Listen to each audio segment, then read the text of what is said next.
First, here is a brief introduction of the BC-100's UI.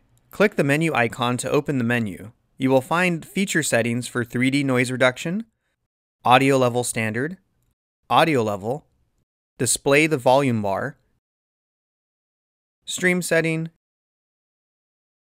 connection mode, Wi-Fi setting, and app version.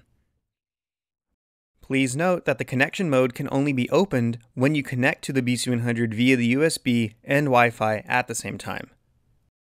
If you would like to upgrade the firmware, click Current BC-100 Firmware Version 7 times. And then click on the latest firmware version, which is shown in the diagram below. Then click the Update button to start the firmware update.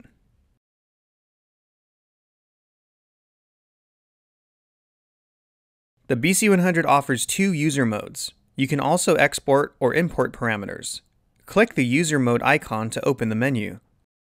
Clicking Default restores all camera settings to their default values. Clicking User 1 and User 2 can load the camera's various parameter values saved in their respective user memories. Clicking Save can save the camera's current parameter values to User 1 or User 2. You can also import or export these parameters.